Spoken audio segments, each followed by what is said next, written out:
Fala investidor, beleza? Aqui quem fala é o Diego, dono do canal Investidor Paulista, e hoje a gente vai continuar aquela saga, como investir do zero. Então, só relembrando um pouquinho de alguns assuntos que nós já falamos, a gente falou um pouquinho sobre como escolher uma corretora, a gente falou sobre reserva de emergência, falamos sobre ações e falamos também sobre fundos de investimento imobiliário. Então, a gente está começando aí a criar uns vídeos, se alguém quiser ter um pouquinho mais de conhecimento de como deve começar a investir, segue esses vídeos que eu tenho feito aqui que vai ajudar vocês a terem uma base para começar a investir, tá? Lembrando que aqui não é uma recomendação de investimento, aqui é apenas um canal educativo e de uma forma a incentivar a vocês começarem a investir e talvez não ficar pensando numa aposentadoria com o governo e tudo mais. Beleza? Então vamos lá. Bom, vamos falar sobre renda fixa. O que é a renda fixa?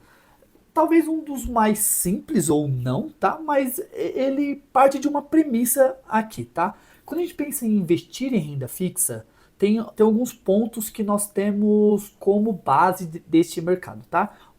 Qual que é? Que renda fixa ele é basicamente um empréstimo. Ele é um empréstimo acordado. Então, normalmente, quando você emprestar dinheiro, seja para o banco ou para o governo ali, você está emprestando uma grana já sabendo quanto que você vai receber quando você for tirar. Tá? Então a renda fixa tem muito essa característica de você ter uma previsibilidade e uma segurança maior. Por ter essa segurança maior, normalmente nossos rendimentos são mais baixos, né? Exceto no momento que nós estamos vivendo agora, que a taxa Selic está bem alta, isso joga os juros lá para cima. Então o banco ou o governo ele tende a pagar um pouquinho mais de juros.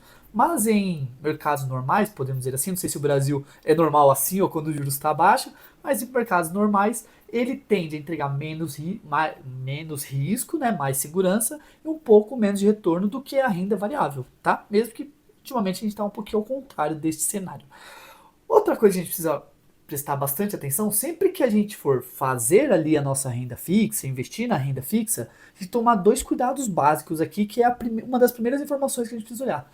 Aquilo que nós estamos investindo é liquidez diária ou ele tem um prazo determinado?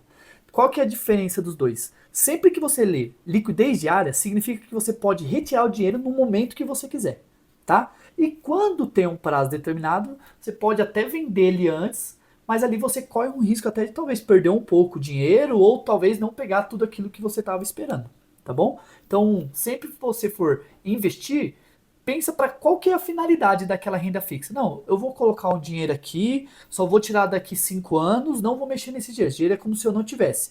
Beleza, sem nenhum problema, pode ser no prazo determinado, vai ser um prazo já totalmente acordado. Quando é uma liquidez diária, os juros vão muito em companhia com a Selic ali, né? E você pode retirar o momento que você quiser. Então, quando eu comentei com vocês sobre reserva de emergência, a reserva de emergência ela necessariamente precisa estar investida num qualquer investimento que você escolher ali de renda fixa que seja de liquidez diária. Beleza? Esses são os dois pontos básicos ali para a gente começar a discutir. Bom, dito isto, vamos começar para discutir um pouquinho sobre os tipos de renda fixa que nós temos, tá? O maior, o mais conhecido ali é o Tesouro Direto. O que é o Tesouro Direto?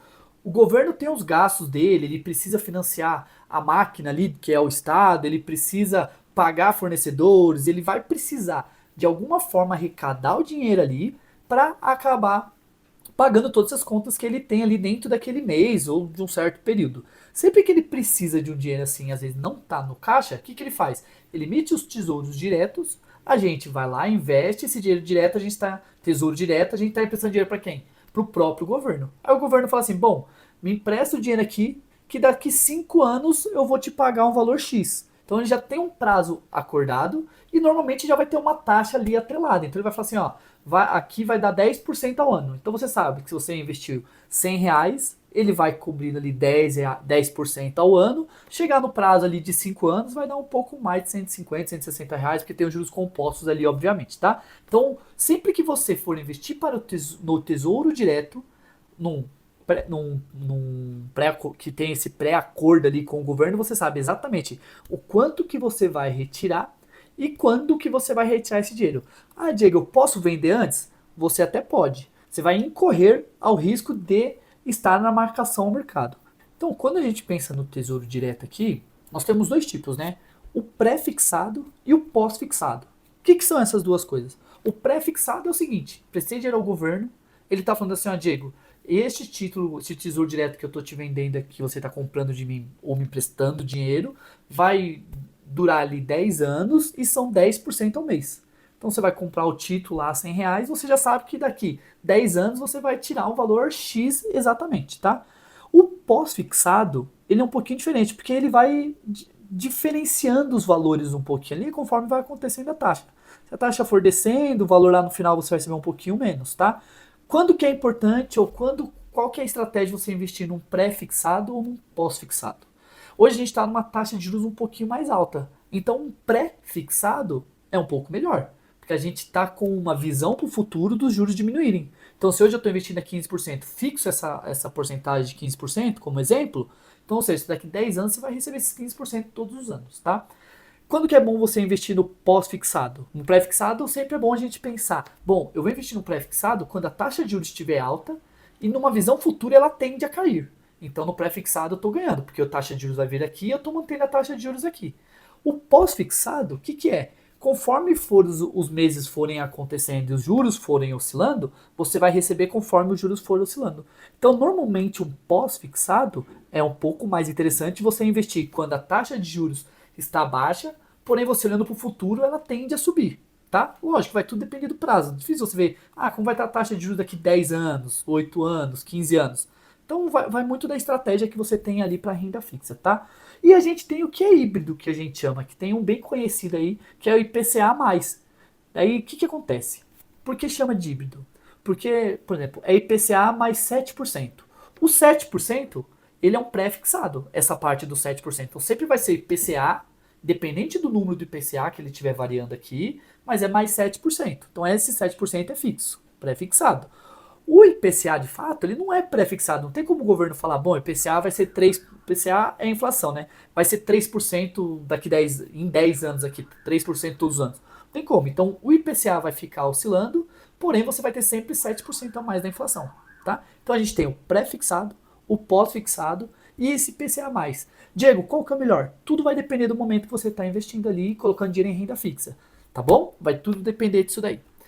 Além do Tesouro Direto, a gente tem uma outra forma que são os CDBs, que talvez eu acho que todo mundo aqui já deve conhecer um pouquinho mais. O CDB, eles significa CDB, né? Certificado de Depósito Bancário, tá? CDB é a mesma coisa. Eu vou ter pré-fixado, pós-fixado, preciso tomar muita atenção na questão da liquidez diária, não, os prazos e tudo mais, tá? Para todos os rendas fixas que vocês forem investir, independente de qual, essas duas premissas de pré-fixado ou pós-fixado, a gente precisa tomar cuidado. Liquidez diária, tá? Muito importantíssimo isso. O CDB, o que ele é? Ele é um crédito que está ali dentro do banco. Então, ou seja, a gente está emprestando dinheiro para o banco vai pegar aquele dinheiro e emprestar para outras pessoas, fazer algum investimento, alguma coisa, ele está tomando empréstimo com você. É meio que o jogo virando, né? Normalmente as pessoas pegam empréstimo com o banco. Aqui somos nós emprestando dinheiro ao banco, tá? O que a gente precisa tomar cuidado quando a gente vai investir no CDB? Então, sempre que você for lá, qualquer banco que vocês tiverem na conta, vocês vão lá em investimento, vai ter CDB ali, tá? Procura ali que você vai achar. Precisa olhar liquidez diária e o tempo ali, se não for liquidez diária. Porque se não for liquidez diária, ele vai falar assim, ó, você vai me emprestar R$ 1.000 e você vai receber daqui 2 anos, tá? Se tentar tirar o dinheiro antes, tem alguns lugares que travam, aí precisa tomar cuidado, vai acabar pagando mais imposto de renda e tudo mais. Então sempre toma cuidado, pensa qual que é a sua estratégia, por que você está colocando dinheiro ali naquela renda fixa para você não ficar amarrado depois. Então vamos lá, ele pode ser pré-fixado ou pós-fixado, tá? Qual que vai ser a taxa daqueles juros ali do CDB? Normalmente ele é uma porcentagem do CDI. O que é CDI? Certificado de Depósito Interbancário, tá? Então, ou seja, na verdade, sendo bem simples, você pegar a taxa Selic, por exemplo, 15%, tirar 0,10%, percentual ali, ele vai ficar 14,9%. Então o CDI é sempre 0,1 a menos da taxa Selic. Quando você for investir no CDB, você precisa dar uma olhada nisso daí. Então, por exemplo, tem CDBs que o CDI é 100% do CDI. Beleza? Então você já sabe o valor. Tem CDBs que o CDI é 90%. Então você sabe que você recebeu um pouquinho menos. Então precisa, na hora que você for investir, não olha lá só liquidez diária, esse daqui, beleza, eu vou investir nesse daqui. Não. Dá uma olhada ali nas questões de prazo e tudo mais, e olha se é 100% CDI ou não e tudo mais. Beleza? Então esses são alguns cuidados que a gente precisa tomar cuidado quando a gente fala de CDB. Depois, nós temos o terceiro fator aqui, o terceiro caso aqui que nós estamos falando, né? Tesouro Direto, CDB, e a gente tem as LCIs e LCAs. O que muda? LCI é a letra de crédito imobiliário e LCA é a letra de crédito do agronegócio. O que significa?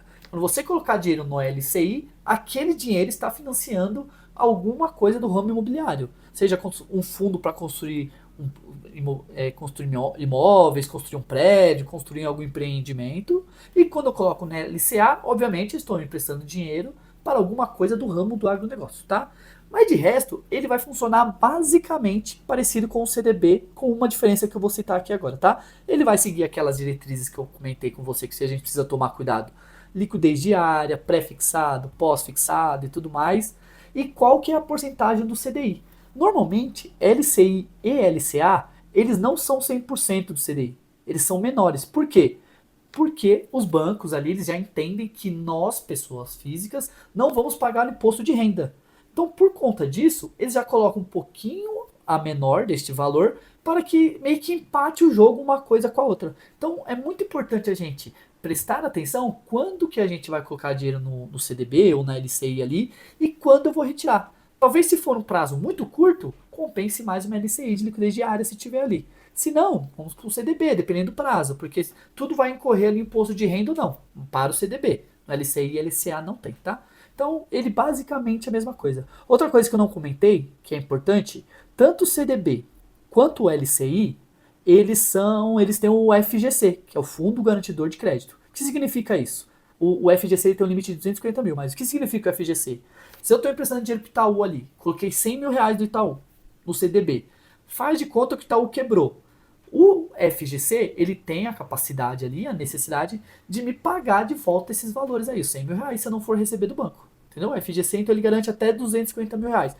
É óbvio que se quebra um banco Itaú, não sei se o FGC vai ter dinheiro para todo mundo, tá? Então, mas tem algumas questões assim, tá? É importante a gente investir em alguma instituição que é coberta pelo FGC. Tem alguns bancos menores e tudo mais que às vezes não são cobertas pelo FGC. Então, quando você for colocar no banco, dá uma olhadinha, dá uma consultada se aquele banco tem cobertura do FGC. E por último aqui, que eu queria falar também, a gente tem as debêntures. O que são as debêntures? Tirando tudo que nós falamos, ó, Tesouro Direto, a gente está prestando dinheiro pro governo, diretamente pro governo, tá? A gente pode comprar tanto na B3, alguma coisa assim no site direto do Tesouro, mas a gente está prestando dinheiro para o governo. Quando a gente pensa em CDB, a gente está emprestando dinheiro para o banco, para ele ver o que ele vai fazer. Quando a gente pensa em LCI, é lá para o ramo imobiliário, LCA para o ramo de agronegócio. A gente também tem as debêntures, que elas acabam, a gente está emprestando dinheiro para uma outra empresa qualquer. Normalmente a gente tem aqui um intermediador que chama securitizadora. O que a securitizadora faz? Chega lá num banco, uma empresa chega para a securitizadora e fala assim, ó, eu quero 100 mil reais, eles vão negociar uma taxa de juros. Aqui a gente tem um risco um pouco maior do que emprestar para o governo, né? O governo, para quebrar comparado a uma empresa, o risco é muito menor do que a empresa. Então, normalmente, essas taxas de juros são mais altas. Mas também é aquilo, normalmente pré-acordado. As debêntures não têm liquidez diária. Ela sempre vai ter um prazo ali, ó. Você empresta e a empresa vai te pagar uma vez ao ano durante 5 anos. Um exemplo, tá? Só que ali você já tem um valor acordado, ó. Selic mais 15%. Aqui, como eu tenho um risco maior, eu vou ter um prêmio maior também. Então a empresa negocia com essa securitizadora o quanto que ela precisa de empréstimo, de valor emprestado ali, e ela vai negociar uma taxa. Negociando essa taxa, essa securitizadora vai jogar no mercado, ver quem vai querer comprar, divide aquela dívida ali, podemos dizer aquele empréstimo em frações, e você pode comprar umas frações ali daquele empréstimo, tá? O que a gente tem que tomar cuidado nas debêntures? Lembra? Debenture é o que vai pagar mais.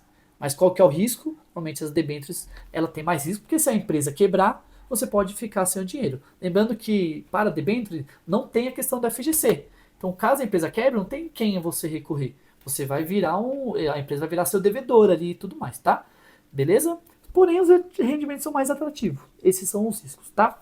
Bom, renda fixa, eu entrei pouco no detalhe aqui, para ficar um vídeo um pouquinho mais direto. Então, a gente falou os 4 principais tipos ali de renda fixa que nós temos, que são Tesouro Direto, CDB, LCI, LCA, que eu joguei no mesmo balaio aqui, e as debêntures, tá? Lembrando que o que é renda fixa? Renda fixa é um empréstimo já com o tempo acordado e tudo mais, dependendo se tiver liquidez diária ou não. Beleza? Tirando as debêntures, tudo eu acho muito mais tranquilo você investir. As debêntures ela acaba sendo um pouquinho mais arriscado, mas não deixa de ser uma renda fixa ali também. Pessoal, é isso. Espero que vocês estejam curtindo os vídeos ali, compartilhando, comentem aí se vocês ficarem com alguma dúvida, algum questionamento, que a gente vai conversando. Beleza? Um grande abraço, até o próximo vídeo. Coloca para seguir aí que eu vou agradecer. Tchau, tchau.